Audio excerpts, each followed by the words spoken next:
Hello, all you folks out there in YouTube land.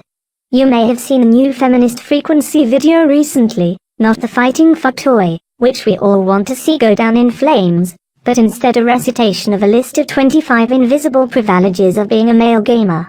I was tempted to break down the whole list in a debunk video, but it seems we have bigger fish to fry.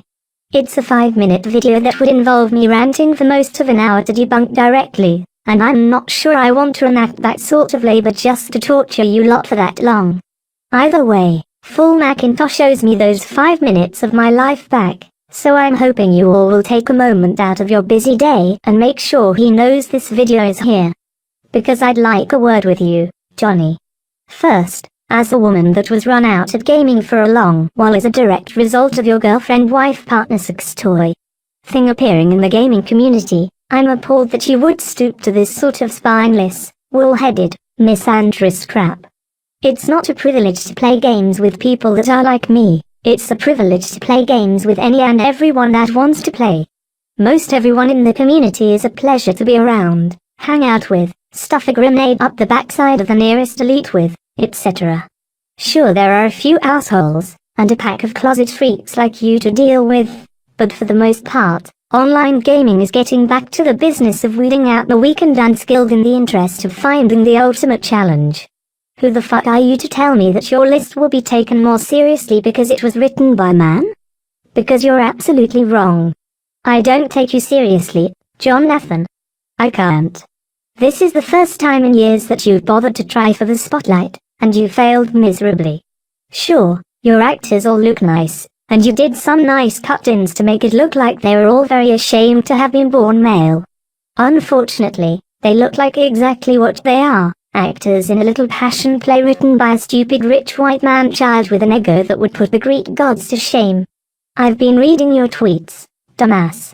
You got that hashtag because you think that you're the only one on the planet that can have sex and not be sexist. That hashtag is your reward in the meritocracy.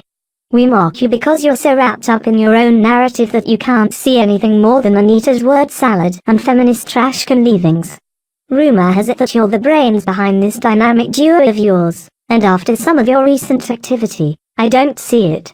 Like Eric Hovind, you aren't your own person. You're Anita's bitch.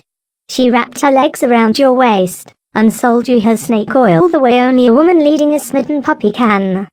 Sadly for you, Eric has an excuse of sorts.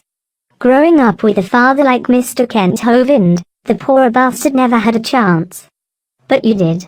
You had every opportunity, and you've used it for this. What's going to happen when Daddy decides he's had enough of supporting you two lovebirds? Will she still be there? Or when he kicks off, and your trust fund dries up? Will you get to find out just how privileged a white man living alone on the streets is?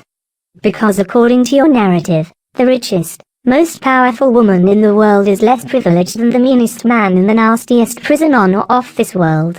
Put yourself in the shoes of an elderly Caucasian man living on the streets for a moment, and sit on the steps of the courthouse in any major city for a week, listening to feminists like Chanty Binks and Anita run on at the mouth about how you, old, frail and slowly starving to death, are more privileged than they are, and that you owe them personally for centuries of what they think of as oppression.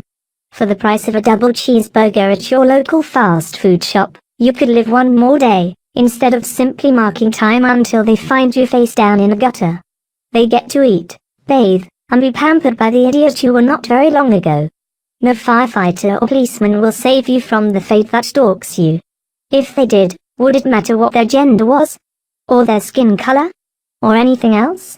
All this crap you're fighting for is all well and good, but compared to some of the real problems that face everyone every day regardless of any divisions or labels you want to place on them, it's irrelevant. Every bit of it. Sure, there are things going on that are rather unfortunate, but the statistics simply don't support your case. If anything, they support the case that these are human issues, not those of just women and minorities. Men can be raped, tortured and killed. Men can be shafted in the criminal justice system, just as they can be in the family courts.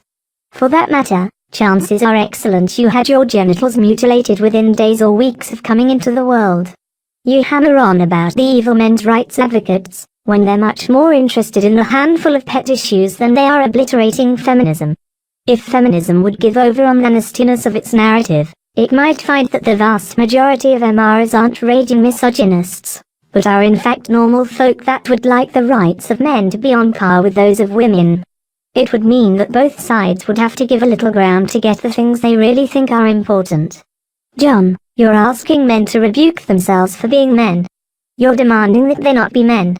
I won't apologize for them, just as I'm not going to simply wave my hand and dismiss what you've said and done as the silliness of a small boy tangled in mum's apron strings. Nor will I take Anita's bullshit less seriously than yours. I take Anita very seriously, and my colleagues and I will be taking her to task shortly. Part of the blame for that is you as well, Jonathan, and that too will be addressed.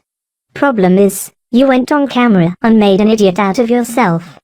Compared to damsels in distress, your little 5-minute attempt to inject yourself into the conversation is pathetic.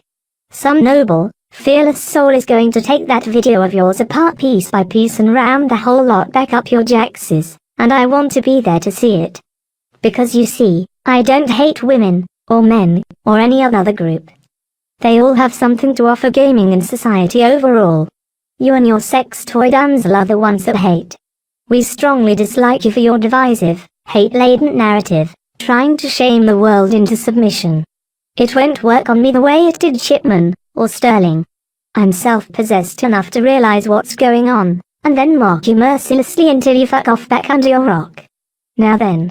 For the record, I'm done being nice to you or Anita about this. This desperate grab for continued relevance in the face of a block list your ilk created to push the rest of us out of your kingdom has not gone unnoticed. These things will be redressed as soon as Kage and I get a chance to put our heads together for the video on censorship. Modern feminism will play a central part in that video, as it is the primary motivating force behind the social justice warriors, who themselves are up to their eyeballs in an attempt at large-scale social engineering. But then, I expect a social hacker would know that, and be fighting against the encroachment of the freedoms we should all enjoy. Because if you succeed in taking the gamers down, who will be left to defend you?